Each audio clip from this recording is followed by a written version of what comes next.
பல நூற்றாண்டுக்கு முன்னாடி நடந்தது. அப்ப அந்த இடத்துல ரோடு கூட கிடையாது. வெறும் மண் பாதை மட்டும்தான். அந்த பாதையை சுத்தி ரொம்ப பசுமையா இருந்தது. ஆனா அந்த இடம் எப்பவுமே ரொம்ப அமைதியா இருக்கும். அங்க இரவு நேரத்துல ரொம்ப பயங்கரமான உருவம் வரதா சொல்லப்படுது. காட்டுக்கு நடுவுல இருக்கிற ஒரு சின்ன கிராமம் தான் குழுமணி. அது பகல்ல பார்க்க சொர்க்கம் மாதிரி இருக்கும். ஆனா இரவு நரகம் மாதிரி இருக்கும். இப்போ இடி இடிக்க ஆரம்பிக்குது. மின்னல் ரொம்ப அதிகமா தாக்கிட்டு இருக்கு. ரொம்ப அதிகமா மழை பெய்ய ஆரம்பிக்குது.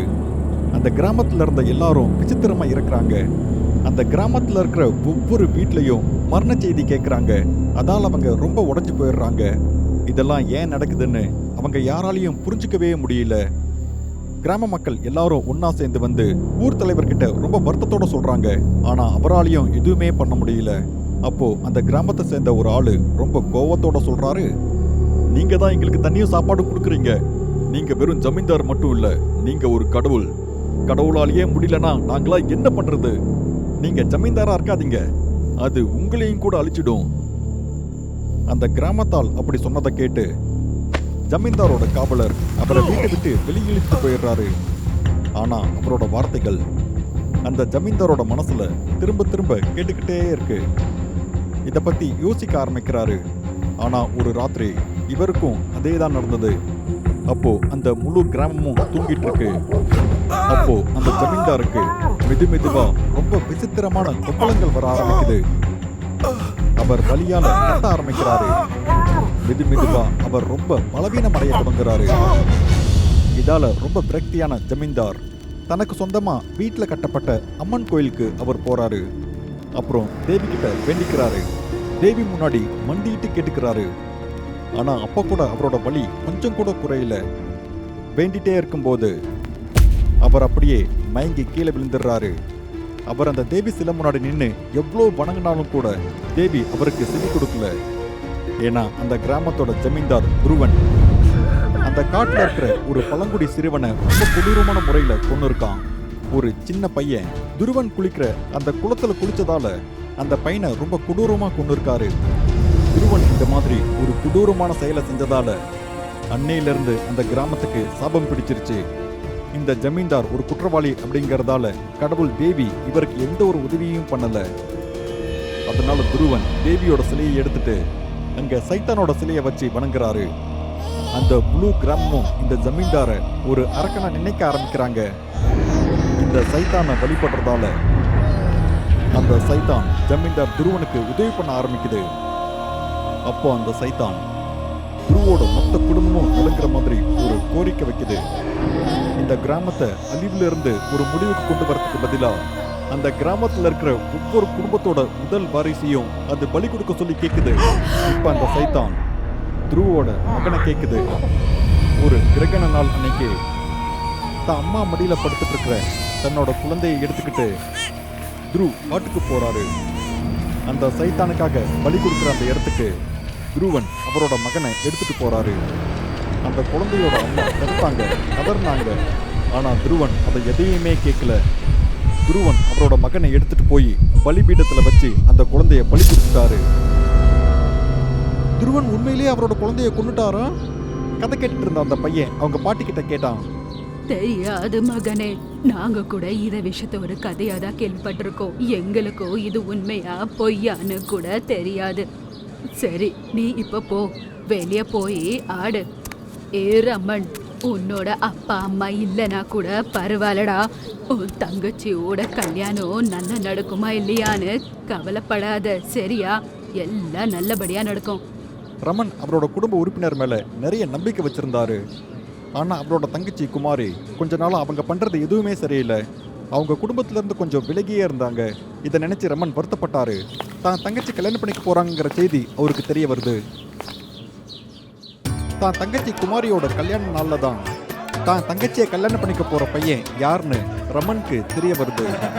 மாப்பிள்ளையோட வீட்டுல ரமனுக்கு கொஞ்சம் கூட மரியாதை கொடுக்கல. ஏன்னா மாப்பிள்ளை ரொம்ப பெரிய பணக்கார வீட்டு பையன். ஆனா ரமன் ரொம்ப ஏழையான ஒருத்தர். இருந்தாலும் தான் தங்கச்சி குமாரியை வாழ்த்திட்டு அவர் அந்த இடத்துல இருந்து போயிடுறாரு. குமாரியோட மாமியார் குமாரியை ரொம்ப நல்லா பார்த்துக்கிட்டாங்க. அவங்க வீட்டில் இருந்தவங்க கூட குமாரிய ரொம்ப நல்லா பார்த்துக்கிட்டாங்க. குமாரியோட கணவர் குமாரிய ராணி போல பார்த்துக்கிட்டாரு. ரொம்ப நல்லா கவனிச்சுட்டு வந்தாரு. ஆனா அவரோட அண்ணிய அந்த வீட்டில் இருக்கிற யாருமே கொஞ்சம் கூட கவனிக்கல. ஏன்னா அவங்களுக்கு கல்யாணம் ஆகி பல வருஷங்கள் ஆயிடுச்சு. இருந்தாலும் அவங்களுக்கு குழந்தை இல்லை. ஆனா குமாரி இது எதையுமே கண்டுக்கல. குமாரிய அவங்க குடும்பத்தில் இருக்கிறவங்க ரொம்ப நல்லா கவனிச்சுக்கிட்டாங்க. பல மாதங்கள் கடந்து போகுது. இப்ப குமாரி அம்மாவாக போறாங்க. இந்த நல்ல செய்தியை கேட்டு வீட்டில் இருந்த எல்லாரும் ரொம்ப சந்தோஷப்படுறாங்க. குமாரியோட கணவர் தேவா இந்த செய்தியை கேட்டு குமாரியை கட்டி பிடிச்சி சந்தோஷப்படுறாரு. தனக்கு குழந்தை பிறக்கிறதால தான் அப்பாவாக போறேன் அப்படிங்கிற சந்தோஷத்துல அவர் அப்படியே மெய்மறந்து போயிருந்தாரு. பிறக்க போற குழந்தை தான் அந்த குடும்பத்தோட முதல் வாரிசு. விதியின்படி பிறக்க போற இந்த குழந்தை தான் அடுத்த ஜமீன்தாரா இருக்கும். இந்த செய்தியால அவங்க எல்லாருமே ரொம்ப சந்தோஷமா இருந்தாங்க. ஆனா 2 பேரை தவிர தேவாவோட அண்ணாவும் தேவாவோட அண்ணியும் கவலையா இருந்தாங்க. தனக்கு ஒரு குழந்தை இல்லை அப்படிங்கிறதால. சாயங்காலம் ஆன உடனே குமாரி கவலையா இருந்தாங்க. ஏன்னா தேவா சைத்தான் சில முன்னாடி நின்று சைத்தானை வணங்கிட்டு இருந்தாரு. ராத்திரி ஆனதும் குமாரி தேவா கிட்ட இதை பத்தியெல்லாம் கேட்டாங்க. அப்படி பூஜை பண்றதால நமக்கு நல்ல எதிர்காலம் பிறக்கும்னு அவர் சொல்லிட்டாரு. ஆனா அவர் சொன்ன எதையும் குமாரி நம்பவே இல்லை. ஒரு நாள் குமாரி ஒரு காட்டுக்குள்ள போயிட்டு இருந்தாங்க. தனக்கு முன்னாடி போயிட்டு இருந்த ஒரு சின்ன பையனை அவங்க ஃபாலோ பண்ணிட்டு போயிட்டு இருந்தாங்க. அந்த பையன் நடுக்காட்டுக்குள்ள போன உடனே அங்கிருந்து திடீர்னு காணாம போயிட்டான். அப்ப குமாரி அங்க ரொம்ப விசித்திரமான ஒரு பொண்ணை பார்க்கறாங்க.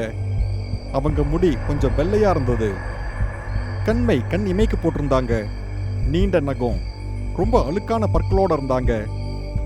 நீ கூட வந்துட்டியா அவன் கூட? உன்னோட மாமியார் வீட்டு ஆளுங்க உன்னை மட்டும் சாகடிக்கிறது இல்ல, உன்னோட குழந்தைய கூட சாகடிக்க போறாங்க. குமாரி நீ காட்டுல என்ன பண்ணிட்டு இருக்க? வா திரும்ப போயிடலாம். என்னங்க, இங்க யாரோ இருந்தாங்க. ஏதோ ஒரு சின்ன குழந்தை தான். அது நம்ம குழந்தைய பத்தி ஏதோ சொல்லிட்டு இருந்தது. அப்படிலாம் எதுவும் இல்ல. இதெல்லாம் உன்னோட பிரம்ம. நீ வீட்டை விட்டு வெளியே எங்கேயும் வராத. வா வீட்டுக்கு போகலாம். தேவா அப்படி சொன்ன உடனே குமாரி தேவா கூட போறாங்க. ஆனா இப்பவும் கூட குமாரிக்கு அந்த பொண்ணும் பையனும் சிரிக்கிற சத்தம் கேட்குது. இந்த விஷயத்துக்கு அப்புறம் குமாரி ரொம்ப அமைதியாயிட்டாங்க. அப்புறம் ஒரு நாள் தேவாவோட அண்ணா அவரோட மனைவியை அடிச்சிட்டு அந்த வீட்டை விட்டு ரொம்ப கோவமா வெளியே போறாரு. இதெல்லாம் பார்த்துட்டு இருந்த குமாரி தேவாவோட அண்ணிக்கிட்ட போய் அவங்க கிட்ட கேக்குறாங்க, எல்லாரும் எப்பவுமே உங்களை ஏன் கேக்குறாங்க? ஏதோ நீங்க குழந்தை பெத்துக்க கூடாதுன்னு நினைச்ச மாதிரி. குறை அவருக்குள்ள கூட இருக்கலாம் இல்லையா? எந்த குறையும் அவருக்குள்ள இல்ல. எல்லா குறையெல்லாம் ஏன்குள்ளதான் இருக்கு. குழந்தை பெத்துக்கிட்டு என்ன பண்றது? அந்த குழந்தைய பலி கொடுத்துட வேண்டியதுதான் நானு. தேவாவோட அண்ணி இப்படி சொன்னதை கேட்டு குமாரி அப்படியே திகைச்சு போறாங்க. அப்பதான் குமாரிக்கு தெரிய வருது, அந்த கிராமத்துல எந்த குடும்பத்துல முதல் வாரிசு பிறந்தாலும் அதை பலி கொடுக்கணும்னு அவங்க சொல்றாங்க. ஆனா இந்த கதையெல்லாம் குமாரி நம்பவே இல்லை. அன்னைக்கு நைட் ஆனதும் வீட்டில் இருக்கிற யாருக்குமே தெரியாம தேவாவோட அண்ணி குமாரியை ஒரு இடத்துக்கு கூட்டிட்டு போறாங்க. அப்போ அந்த இடத்துல துருவன் உயிர் இருக்கிற பிணமா இருந்தாரு. அவர் பல வருஷத்துக்கு முன்னாடி தன்னை காப்பாத்திக்கிறதுக்காக தான் ஒருபோதும் சாக மாட்டேங்கிற சாபத்தை வாங்கியிருந்தாரு. இதெல்லாம் பார்த்த உடனே குமாரி நடுநடுங்கி போறாங்க. ஏன்னா இப்போ அடுத்து பலி கொடுக்க போற அந்த குழந்தை தனக்கு பிறக்க போற குழந்தைதான்னு புரிஞ்சுக்கிறாங்க. இந்த உண்மை தெரிஞ்சதும் குமாரி கொஞ்சம் கூட யோசிக்காம அந்த காட்டுக்குள்ள ஓடி போறாங்க. அந்த விசித்திரமான பெண்ணை அவங்க மறுபடியும் பார்க்கறாங்க. அப்போ அந்த விசித்திரமான பெண் சொல்றாங்க, இந்த மாதிரி அவங்க பண்ண தப்புக்கு அவங்களுக்கு தண்டனை கிடைச்சதாகும். அதே மாதிரிதான் இவருக்கும். ஆனா குமாரி, உனக்கு எதுவும் ஆகாது. நீ அந்த கடவுளோட ரூபம். இப்படி சொல்லிட்டு அந்த பொண்ணு அங்கிருந்து மறைஞ்சு போயிடுறாங்க. இன்னொரு பக்கம் குமாரியோட கணவர் தேவாவுக்கு குமாரிக்கு எல்லா விஷயமும் தெரிஞ்சிருச்சுன்னு தெரிய வருது. உடனே குமாரியை தேடி காட்டுக்குள்ள போய் குமாரிய வலுக்கட்டாயமா வீட்டுக்குள்ள கூட்டிட்டு வந்துடுறாரு. குமாரிய ஒரு ரூம்குள்ள போட்டு பூட்டிட்டு ஒரு வாரத்துக்கு அப்புறம் எல்லாம் சரியாயிடுன்னு சொல்றாரு. ஆனா குமாரி தான் குழந்தைய பலி கொடுக்க கூடாதுன்னு ரொம்ப உறுதியா இருந்தாங்க. அப்ப ஒவ்வொரு ராத்திரியும் தேவா சைத்தானை வணங்கிட்டு இருந்தாரு. ஏன்னா கிரகணம் நெருங்கி வரதால அவர் குழந்தைய அவர் பலி கொடுக்கணும். அப்புறம் அப்படியே மெதுவா அவங்க எல்லாரும் காத்துட்டு இருந்த அந்த நாள் வந்தது. தேவாவோட குழந்தையோட வருகைக்காக எல்லாரும் ஆவலா காத்துட்டு இருந்தாங்க. குமாரிக்கு குழந்தை பிறந்த உடனே அந்த குழந்தையையும் பாலையும் எடுத்துக்கிட்டு தேவா அந்த காட்டுக்குள்ள போறாரு. ஆனா குமாரி தான் கணவனை பின்தொடர்ந்து போகாம சில வருடங்களுக்கு முன்னாடி ஜமீன்தார் துருவன் எந்த தேவி சிலையை எடுத்துட்டு அந்த இடத்துல சைத்தானோட சிலையை வச்சாரோ அதே இடத்துல குமாரி அந்த சைத்தான் சிலையை எடுத்துட்டு அந்த தேவி சிலையை வைக்கிறாங்க. அப்புறம் தேவியை வணங்கிட்டு தேவியோட வாளை எடுத்துக்கிட்டு துருவனை நோக்கி போறாங்க. அப்புறம் இந்த வாளால துருவனோட நெஞ்சிலேயே குத்துறாங்க. அந்த சாபத்துல இருந்து முக்தி அடைகிறாங்க. துருவனை கொன்னுட்டு துருவனோட ரத்தம் வழிஞ்சிட்டு இருக்கிற அந்த வாளை எடுத்துக்கிட்டு தேவா போன அந்த காட்டுக்குள்ள குமாரி போறாங்க. அவங்க காட்டுக்குள்ள போன உடனே அந்த காட்டுக்குள்ள இருக்கிற ஒரு கல்லு மேல தன்னோட குழந்தை இருக்கான்.